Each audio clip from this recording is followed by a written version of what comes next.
Bonjour à toi Stéphanie, merci beaucoup pour ta présence dans cet épisode du podcast Naissance souveraine pour parler surtout de ton quatrième enfantement qui s'est fait à domicile et dans l'eau. Alors je vais te donner d'abord le micro pour que tu puisses te présenter s'il te plaît. Donc, bonjour, moi c'est Stéphanie, j'habite la région nantaise. J'ai 40 ans et je suis maman de 4 enfants qui ont 13 ans, 10 ans, 4 ans et 15 mois. Voilà. Ok, merci pour ça. Et alors, dans la préparation de cet épisode, voilà, tu me partageais comme pour ta quatrième grossesse, tu avais été déterminée à enfanter à domicile. Est-ce que tu peux nous partager le contexte de cette prise de décision et qu'est-ce qui t'a mené à faire ce choix-là tranché, quoi. Alors en fait, on avait déjà émis cette idée avec mon mari pour la troisième grossesse. Alors après, moi, j'ai eu donc deux grossesses qui se sont déroulées, enfin deux enfantements qui se sont déroulés en clinique, où honnêtement, des accouchements classiques. Enfin voilà, j'ai pas eu de violence gynécologique, de césarienne, etc. Hein. C'est pas ça qui a motivé mon choix. On va dire que ce qui a plus motivé mon choix, c'est que moi, je sentais que j'étais capable d'accoucher toute seule sans forcément avoir besoin du médical à côté et en plus de ce qu'on me dise que j'ai à faire. Mais c'est vrai que quand on est dans une structure, bah, en France, voilà, c'est comme ça. On doit avoir tout ce qui tourne autour de la grossesse, mais qui finalement n'est pas nécessaire et va plutôt freiner, je pense, à l'enfantement physiologique.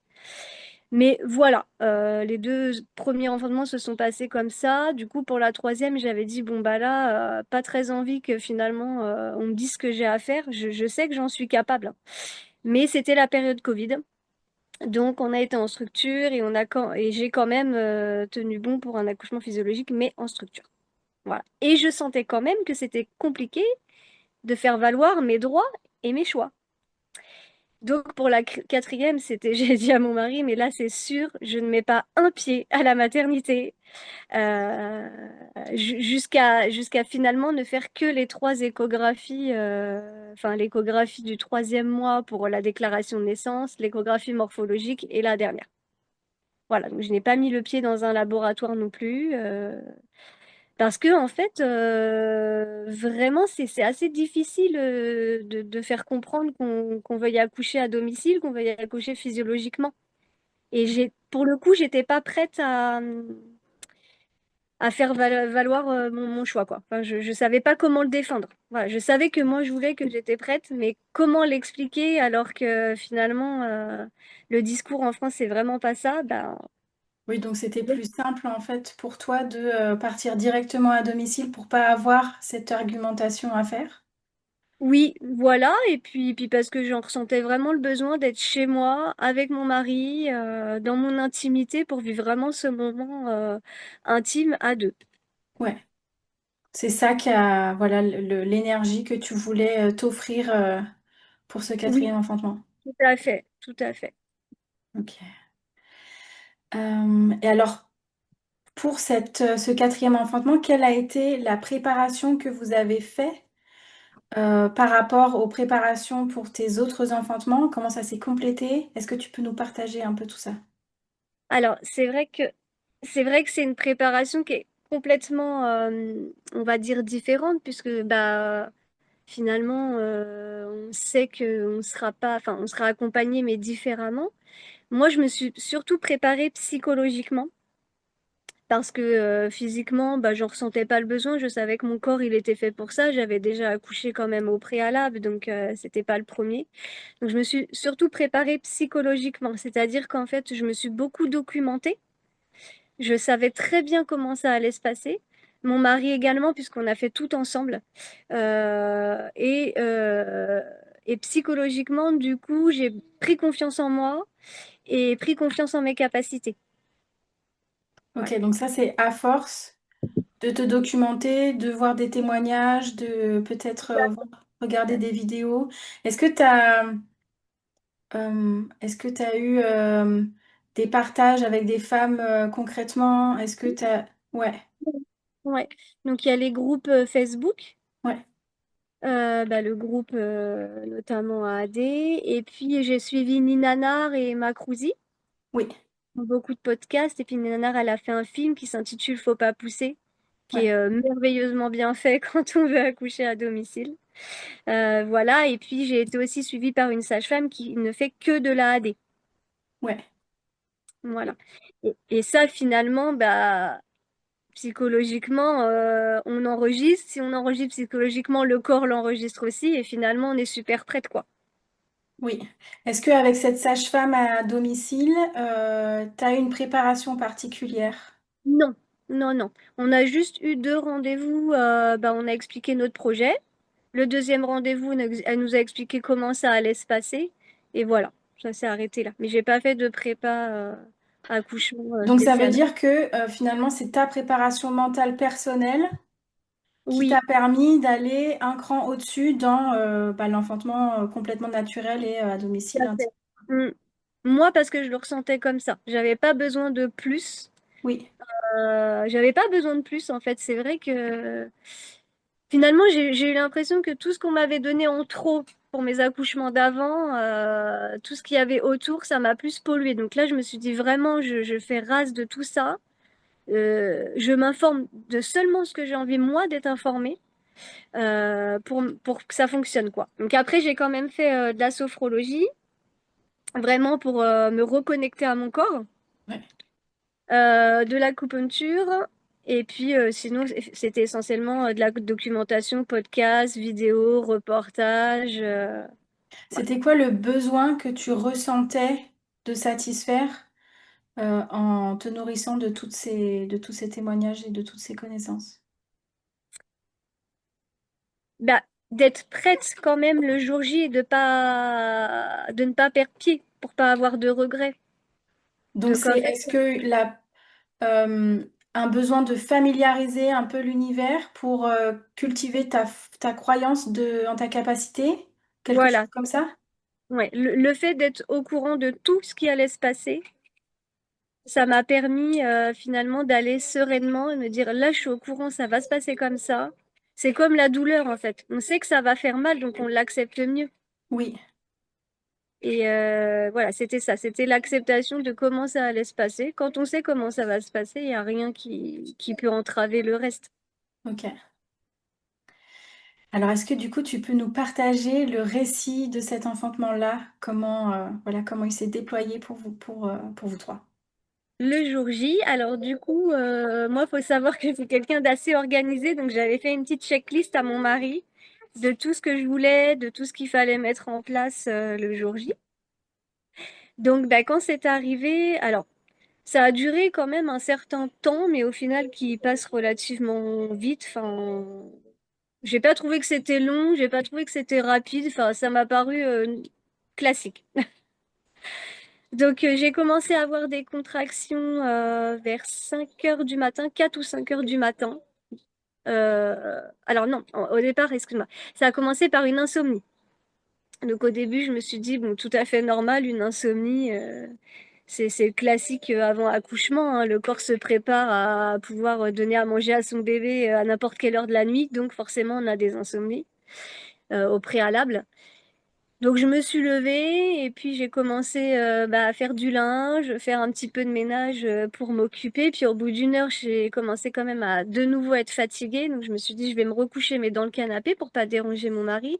Et à 5 heures, les contractions ont commencé. Donc un peu difficile de dormir. Et quand tout le monde à la maison s'est réveillé vers 8h30 pour se préparer pour l'école et le travail, j'ai dit à mon mari, bon, bah, j'essaie de retourner dormir dans le lit. Mais effectivement, j'ai quand même des contractions qui s'arrêtent pas depuis 5 heures du matin, donc c'est peut-être le jour J. Donc il est parti amener les enfants à l'école et quand il est revenu, il était 9 heures et effectivement, j'ai dit, bon, bah, c'est pour aujourd'hui, quoi. Les contractions ne s'étant pas arrêtées, pas forcément intensifiées, mais ça s'arrêtait pas, quoi. Donc voilà, et puis donc bah, après la matinée passe, je voyais mon mari du coup qui commençait à préparer toute ma petite checklist. Moi je restais dans ma bulle, hein, j'ai rien préparé ce jour-là. Le midi on a mangé ensemble et puis c'est vrai que après-midi quand même, début d'après-midi ça commençait à s'intensifier. Donc j'ai été prendre un bain pendant une bonne heure, hein, puisque ouais. Et les contractions ne se sont pas calmées en fait. Vraiment, même dans le bain, dans l'eau chaude, la douleur continuait à monter. Donc vers 15h, 15h30, je suis sortie du bain. Là, mon mari, heureusement, a envoyé un message à la sage-femme parce que ça, je n'y avais pas du tout pensé, comme quoi on est vraiment dans notre bulle, hein. Ouais. Là, quand je vous dis des horaires, c'est mon mari qui m'a transmis les horaires parce que j'avais pas de notion du temps, je voulais pas l'heure. Surtout pas d'heure à la maison parce que c'est un peu ce qui en structure m'a psychologiquement freinée. C'est que bah, on revient vous voir dans une heure. Bah, puis si dans 2 heures vous n'avez pas accouché, bah, faudra. Enfin, toute cette notion du temps qui n'a aucun sens, puisqu'en fait toutes les femmes sont différentes, tous les enfantements sont différents. Donc en fait la notion du temps elle est erronée. Donc là, quand je dis les heures, c'est qu'on me les a répétées. Mais moi j'avais pas de notion de temps et j'avais pas d'heure sous les yeux. À la preuve, j'ai accouché à 18h33. Pour moi il était minuit, donc alors que pas du tout.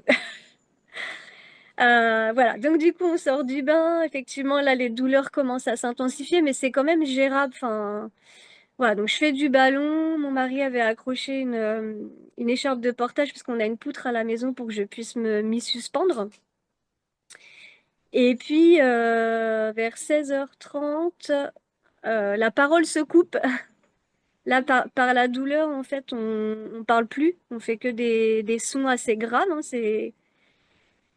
et je suis rentrée dans l'eau, je dirais vers 17h30 et la sage-femme est arrivée à 18h. Et à 18h33, après, on va dire quelques poussées, mais naturelles, Ouais. c'est-à-dire que le corps pousse tout seul, l'Iron est arrivée dans l'eau et je l'ai attrapée et mis sur moi. Voilà. Donc, quand on parle de la douleur, alors oui, la douleur, elle est présente, mais elle est vraiment intense sur les derniers instants, je dirais les 2 dernières heures. Donc, au final, c'est vraiment rien. Enfin, Et moi qui est très douillette, ok. je n'ai pas le souvenir de la douleur. Qu'est-ce qui t'a permis de naviguer cette douleur intense? Alors, le fait de me mettre dans ma bulle, c'est-à-dire qu'il y a quand même différents moyens que j'avais appris, notamment grâce à la sophrologie, pour se connecter à son corps et faire que cette douleur, elle soit bénéfique pour le moment qu'on est en train de vivre ce jour-là. Voilà, et puis bah, après les différentes positions, le soutien de mon mari, hein, juste dans un regard, je me disais, il est là et là, il croit en moi, donc Ouais, je vais pas laisser tomber, quoi. ouais. Donc finalement, c'est Enfin, c'est une douleur qui est, je sais pas comment l'expliquer, c'est assez compliqué à expliquer, mais c'est pas une douleur où, enfin, en fait, on a envie d'avoir mal. Parce qu'on sait que plus on a mal et plus on va faire la rencontre de ce bébé qu'on attend depuis 9 mois. ouais, C'est pas une douleur qu'on appréhende et, ouais. Mais après, il n'y a pas de miracle, hein. Je veux dire, il n'y a rien qui empêchera cette douleur. oui. Mais psychologiquement, on peut faire abstraction que la douleur est là. Parce que pour les femmes qui ont peur de cette douleur, tu pourrais leur partager quoi comme témoignage? En fait, je peux juste dire que c'est pas une douleur c'est pas une douleur qu'on a physiquement, comme quand on va tomber, quand on va se faire mal. C'est vraiment une douleur d'accompagnement. Ouais, Et en fait, elle est nécessaire de toute oui, façon. Donc voilà, comme je disais, plus on a mal et plus on sait qu'on va rencontrer ce bébé. ouais. C'est pas, il n'y a pas à avoir peur de la douleur.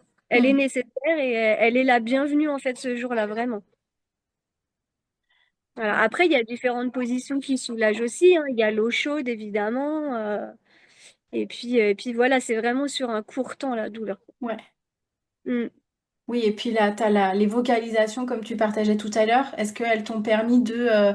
parce qu'on parle d'un massage interne par Oui. les sons qu'on peut faire à C'est ce les moment-là. vibrations. Oui. C'est les vibrations qu'on va émettre en faisant des sons assez graves Ouais, qui vont permettre effectivement que la douleur soit oui. moins...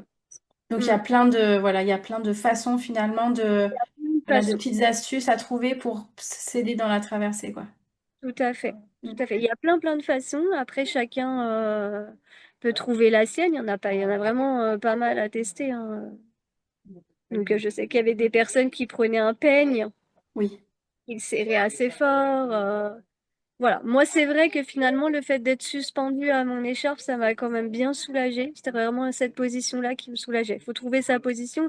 Mais c'est vrai que l'avantage, c'est qu'on est chez nous, on en connaît les moindres recoins. Donc, on peut changer de position autant de fois qu'on le veut.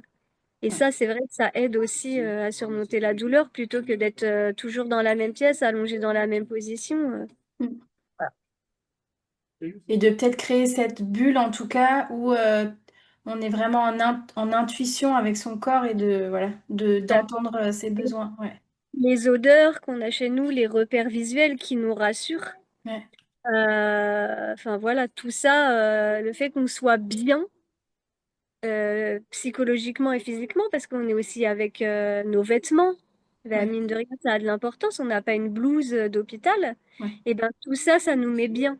Mm. Donc la douleur est beaucoup plus supportable, effectivement. Quelle a été un peu l'équipe de soutien que tu as pu rassembler autour de toi dans cet enfantement et qu'est-ce que ça t'a permis?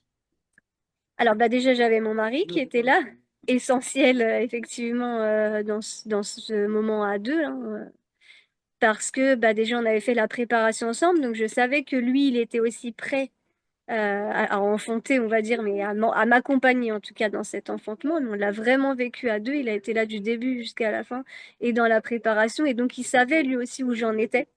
Donc, il pouvait, à un moment donné, surtout dans la phase de désespérance, me recoacher, me dire, tu sais, la phase de désespérance, bah ça y est, là, t'es dedans, donc t'inquiète pas. Voilà, et puis j'avais ma sœur aussi qui était avec moi. Voilà. Parce qu'au quotidien, c'est une personne avec qui j'ai une relation très, très fusionnelle, et donc elle était avec moi ce jour-là. Voilà. Les enfants sont arrivés après, après, mais je les ai quand même vus rentrer de l'école, j'avais pas encore accouché et ça m'a aussi donné beaucoup de courage. Ok. Donc finalement, est-ce que c'est d'avoir voilà, des personnes en qui tu as confiance, euh, voilà, en qui tu sais qui sont vraiment là pour toi, Tout qui à t'a fait, donné un peu l'énergie, la force, ou en tout cas le lâcher prise pour voilà, pour vivre cette expérience? tout à fait. Et des personnes que j'avais vues au préalable, enfin là, moi, je les voyais dans mon quotidien, mais je veux dire, quand on arrive à la maternité, qu'on n'a jamais vu la sage-femme, jamais vu la puéricultrice, il y a un changement d'équipe. Ouais. Bah là, j'en parle même pas, donc c'est-à-dire qu'on les connaît pas. Je pense que c'est un peu compliqué. Si on a une sage-femme ou une doula qui nous suit déjà toute notre grossesse, c'est une personne à qui on a confiance, Mm. on s'est confié.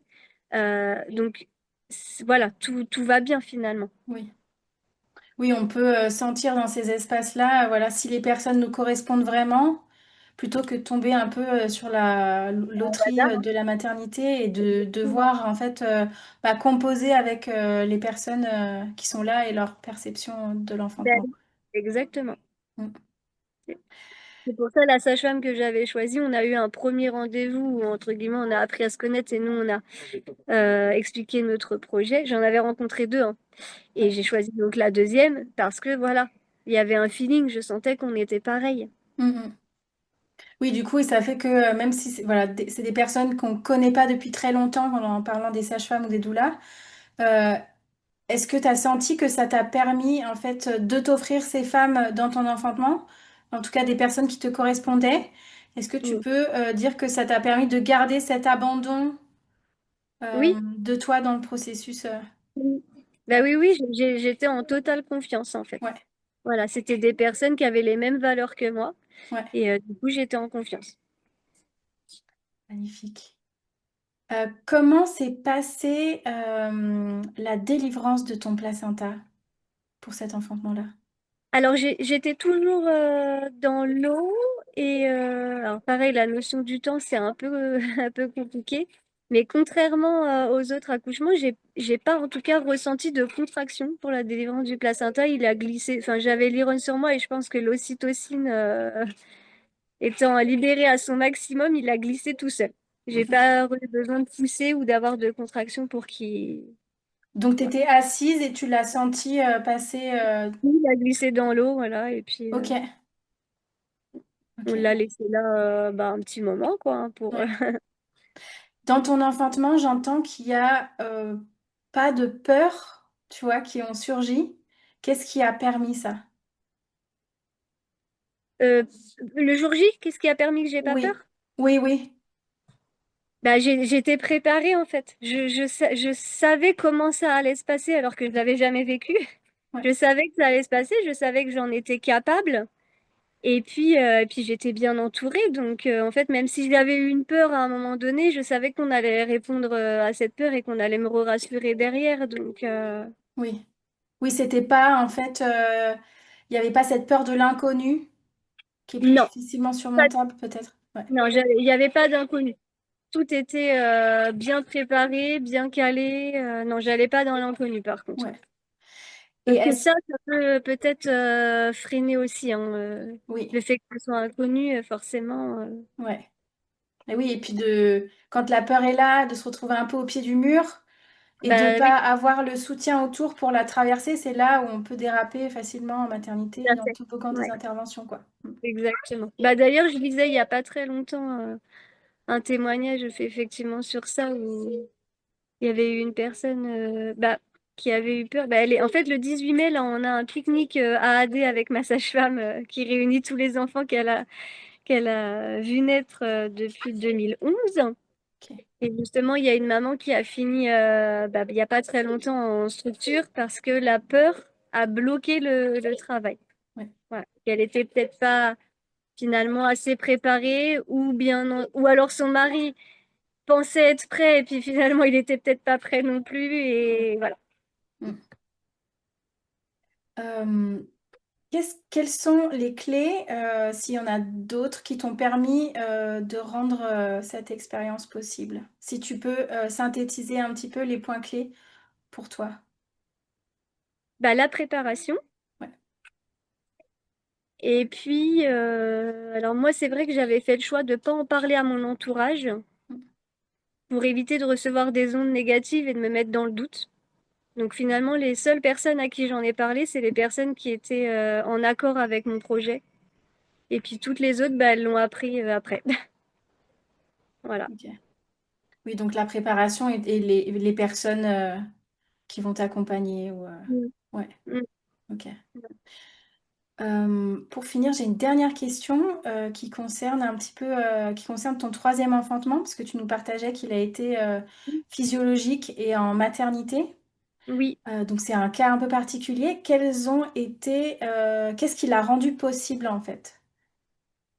Alors le fait que c'était en structure, c'était parce que bah, c'était la période Covid. Donc du coup, c'était plus simple d'aller en structure. Après, ce qui l'a rendu possible, bah, je pense que c'était parce que c'était le troisième. Et que Ouais, du coup, j'avais aussi voilà, 10 ans de plus par rapport à ma deuxième et que j'avais déjà accouché là-bas pour mes deux premiers. Ça s'était très bien passé. Voilà, ils avaient mon dossier, il y avait du monde ce jour-là, énormément de monde. Donc finalement, ils sont pas trop venus me voir. ouais, Voilà. Donc le fait qu'on m'ait laissé tranquille et que j'ai pas eu trop à me débattre pour pouvoir accoucher comme je le souhaitais, ça oui, l'a rendu possible. ok. Donc ouais, Mm. c'était, voilà, il n'y avait pas la dispo finalement pour qu'ils viennent t'interrompre dans ton process. Ouais. Donc tant mieux. Et tu C'était étais une cliente connue, donc, et oui, voilà, voilà. pas un premier enfant. Ok. Non, exactement.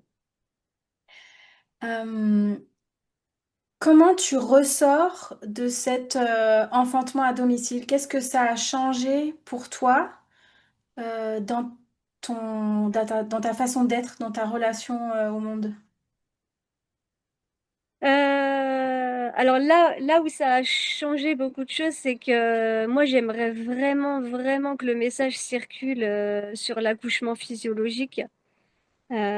Parce que aujourd'hui, malheureusement, il y a beaucoup de femmes qui vivent des accouchements affreux, entre guillemets, alors que je reste persuadée qu'on est toutes capables de le faire. Il faut juste bien être accompagné, avoir confiance en soi. Mais ça, pour avoir confiance en soi, il faut que déjà que le corps médical reprenne confiance en la femme aussi. Et puis, c'est un droit. C'est un droit d'accoucher où on veut. Voilà, c'est la normalité en fait. C'est pas. Donc c'est là où il faut continuer à se battre parce qu'on a l'impression qu'on fait quelque chose d'interdit alors que pas du tout. On Ouais. a le droit. On a le droit. Et puis on en est capable surtout. Mm. Et est-ce qu'il y a un sentiment de puissance, de souveraineté que tu as ressenti Ah oui, en allant ah oui, jusqu'au bout? ah oui. Ouais, tout à fait. Ah bah oui, oui, forcément, on en ressort beaucoup plus forte psychologiquement. Ouais. Ah oui. Et Et est-ce puis que on a ça change ta façon d'être dans ton quotidien? euh, bah forcément la confiance elle a grandi. Ouais. L'amour pour moi a grandi et l'amour pour les autres aussi, ça va avec. Euh, ouais, c'est ça. C'est la confiance en soi et puis l'amour qui émet justement de ce moment.